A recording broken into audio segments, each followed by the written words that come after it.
I'm an atheist and I hate God so much that I'm going to attack anyone who speaks on his behalf.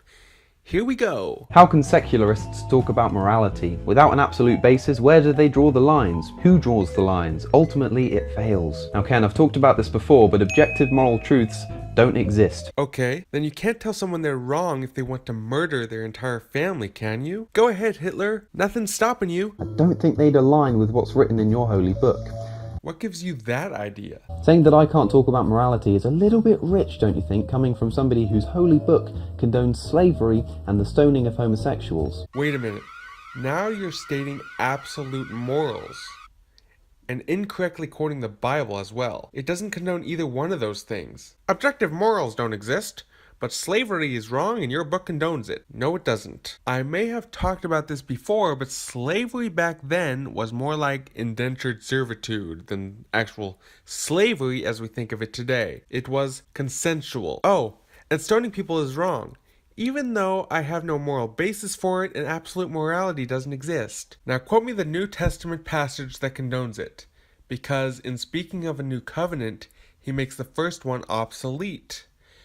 And what is becoming obsolete and growing old is ready to vanish away. The Old Testament rules do not apply anymore. How do secularists determine right from wrong? Bill Nye told me a consensus of the tribe, but then it's all subjective. Secularism fails. Except no, it doesn't really, does it? Saying that my morals are based upon subjectivity is not an insult. Okay, my morals are based upon reason and experience. But those can change drastically from person to person. Hitler's reason and experience told him to kill all the Jews, so I guess that was fine. And knowing what will work best for society.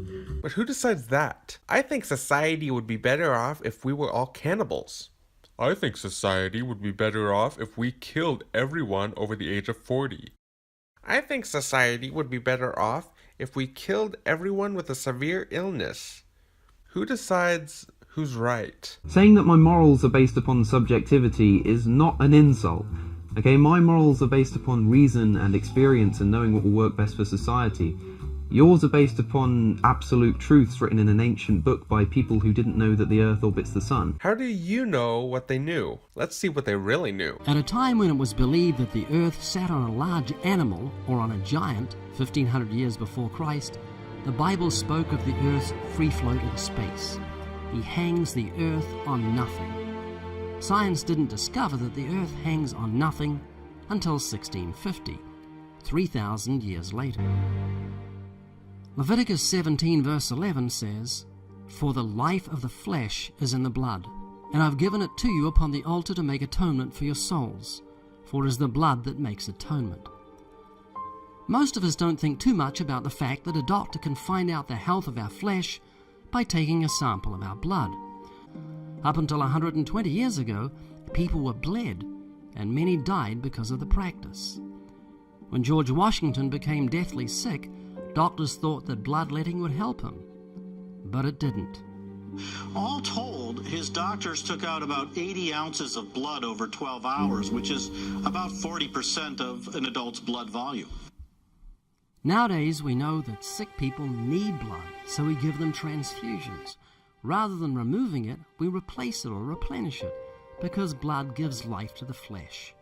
More than 1,000 years before Christ, the Bible stated this recently discovered biological truth: for the life of the flesh is in the blood.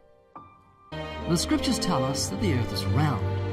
Isaiah 40:22 says, "It is he who sits above the circle of the earth." The word translated circle is the Hebrew word chug, which is also translated circle or compass, depending on the context.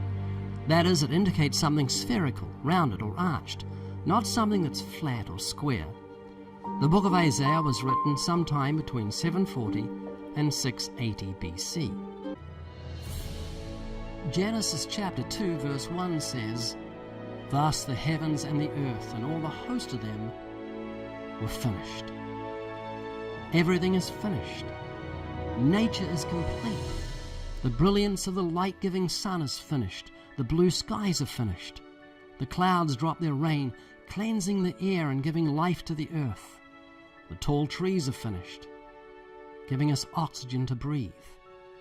The rivers are finished, teeming with fish and filling our great oceans with water. The land is finished, yielding plants that give us food to eat. Nothing has a half-evolved eye or ear or leg or brain. It's all finished.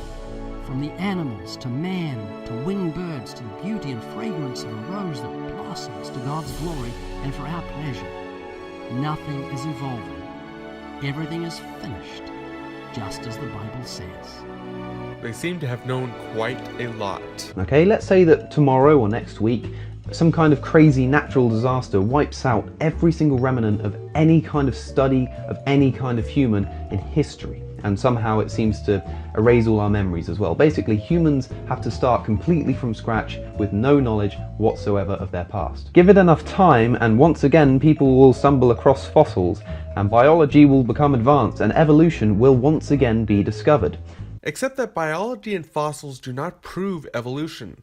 They prove the existence of a creator. But, given your scenario, and the fact that God is sovereign and would have been in control of it the whole time, he would reveal himself again, just like he's done in the Bible. If God hadn't revealed himself, his identity would be anyone's best guess, since the existence of God is logical and proven. But since he has, we know who he is. It's hard to accept intelligent people believe in a fairy tale like evolution, but it's because of the hardness of their hearts towards our Creator. Oh, you mean like when God hardened the heart of the Pharaoh and then punished the Pharaoh for having a hardened heart? God merely, in that passage, gave Pharaoh the courage to do what he already wanted to do. I've got some news for you, Ken. I don't believe in evolution because I hate God. I believe in evolution because evolution is true, and it has significant physical evidence to support it. It really doesn't. There is no evidence that supports evolution. I'll state that evolution is true, and say there's evidence, but I won't give you even one example, because then you'll know I'm lying. Most of the fossil record is not the record of evolution over millions of years, but is the record of the global flood of Noah's day. Ah yes, the hundreds of millions of year old fossils that died in the flood of Noah 6,000 years ago. How do you know they're that old? Are you trusting bad dating methods and assumptions that fit your presuppositions? Of course you are. These fossils are that old because I say they're that old. Really? You got any proof? Not really. Secularists will believe anything, even aliens, as long as they don't believe in the biblical God, as they reject sin and need for salvation. What? Ken, the possibility of aliens existing is astronomically higher than the possibility of your Christian God existing. Where do you come up with that statement? We had to be created by something or someone that is higher and more intelligent than we are. That's just a scientific fact. We observe it in daily life. Okay, we live in a universe which is filled with billions of galaxies, each in turn filled with billions of stars. Proof of God's existence right there, but go on. With billions of habitable planets orbiting around them. How do you know there are billions of habitable planets? It's just a guess on your part. Given this, the probability of life having cropped up somewhere else in the universe at least once is so likely it's almost inevitable. If the probability is so likely, why haven't we found at least one other civilization out there, even when we have been actively searching for them? So it's okay to teach in science classes life could arise by aliens,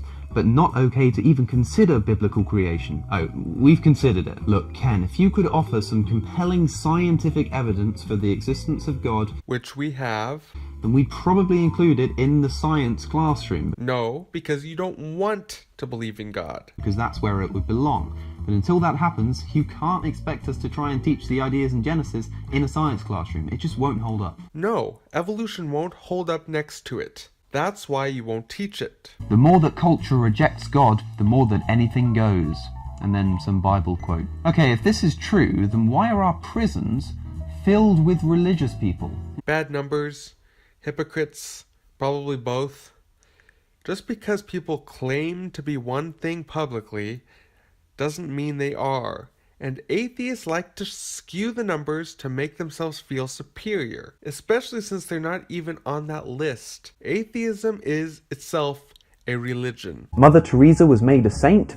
According to the Bible, all Christians are saints. You do know that Hitler was a Christian, right? No, he wasn't. He made some public statements to sway public opinion, but he made many private statements bashing Christianity, even in his book. Even if it was true that evolution was a really sad reality with no hope, unfortunately that doesn't really hold any bearing on whether it's true or not. Neither does half the stuff, or more than half the stuff, you atheists say about Christianity. God's existence is evident in everything we see, from trees to stars to people to animals.